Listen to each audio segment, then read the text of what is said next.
എല്ലാവർക്കും സ്വാഗതം. ഇന്ന് ഞാൻ ഒരു സ്പെഷ്യൽ സ്വീറ്റ് റെസിപ്പിയുമായിട്ടാണ് വന്നിട്ടുള്ളത്. Mango coconut barfi. മാങ്ങയുടെ സീസൺ ആയതുകൊണ്ട് എല്ലാ വീട്ടിലും മാങ്ങ അവൈലബിൾ ആയിരിക്കും. അപ്പം മാങ്ങയും പാലും തേങ്ങയും ഉപയോഗിച്ച് എളുപ്പത്തിൽ തയ്യാറാക്കാവുന്ന ഒരു സ്വീറ്റ്. അപ്പം അതെങ്ങനെയാണെന്ന് നമുക്ക് നോക്കാം. അതിനായി ഞാൻ ഒരു വലിയ മാങ്ങ മുറിച്ച് എടുത്തു വെച്ചിട്ടുണ്ട്. അതിൻ്റെ കൂടെ 1/4 കിലോ പഞ്ചസാര, തേങ്ങ ഒരു അരമുറി ഞാൻ ചിരകി അത് നന്നായിട്ടൊന്ന് പൊടിച്ചെടുത്തിട്ടുണ്ട് മിക്സിയുടെ ജാറിൽ, 1/2 കപ്പ് പാൽ. ഇതുകൊണ്ട് നമുക്ക് പെട്ടെന്ന് തന്നെ തയ്യാറാക്കാം. നമുക്ക് ആദ്യം ഒരു മിക്സിൻ്റെ ജാർ എടുക്കാം. അതിലേക്ക് ഒരു മാങ്ങ ഞാൻ അരിഞ്ഞു വെച്ചതാണ്, അത് ചേർക്കാം. ഇതിലേക്ക് ഒരു 1/4 കപ്പ് പാൽ ആദ്യം ഒഴിച്ചു കൊടുക്കാം. നന്നായി അരച്ചതിന് ശേഷം അത് ഒരു സോസ് പാനിലേക്ക് മാറ്റാം. 1/4 കപ്പ് പഞ്ചസാര ചേർത്ത് കൊടുക്കാം. ഇനി സ്റ്റൗ ഓണാക്കി സിമ്മിൽ വെച്ച് നമുക്ക് ആദ്യം ഒന്ന് മിക്സ് ചെയ്തെടുക്കാം.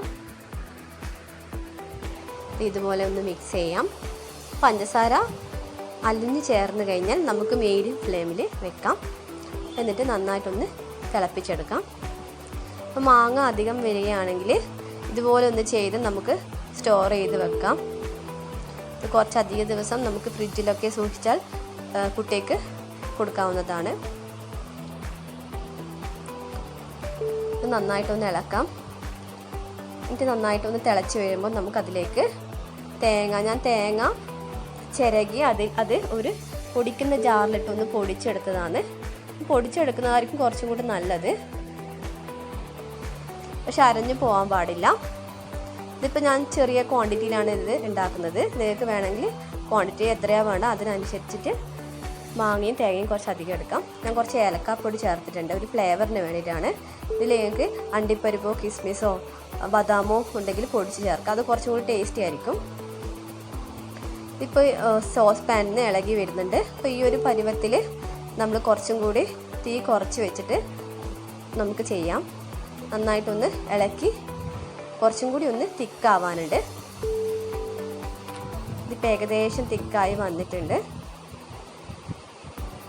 ഇന്ന് നമുക്ക് 1 മണിക്കൂർ വെച്ചിട്ട് സെറ്റ് ആയിട്ട് കഴിക്കാം. ഇല്ലെങ്കിൽ ഒരു 3-4 മണിക്കൂർ ഫ്രിഡ്ജിൽ വെച്ച് നന്നായിട്ട് തണുപ്പിച്ചും കഴിക്കാവുന്നതാണ്.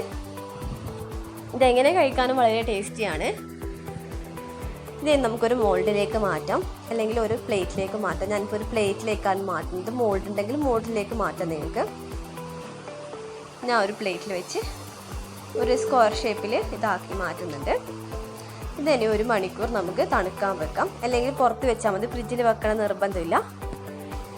ഇത് ഞാൻ 1 മണിക്കൂറിന് ശേഷം കട്ട് ചെയ്ത് വെച്ചിട്ടുണ്ട്. അതിൻ്റെ മേലെ ഗാർണിഷിങ്ങിന് വേണ്ടിയിട്ട് കുറച്ച് അണ്ടിപ്പരിപ്പ് വെച്ചിട്ടുണ്ട്.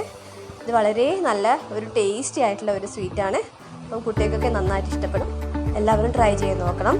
ഇഷ്ടമായെങ്കിൽ ദയവായി ഈ ചാനൽ സബ്സ്ക്രൈബ് ചെയ്യണം, ലൈക്ക് ചെയ്യണം, ഷെയർ ചെയ്യണം, കമൻറ്റ്സ് പറയണം.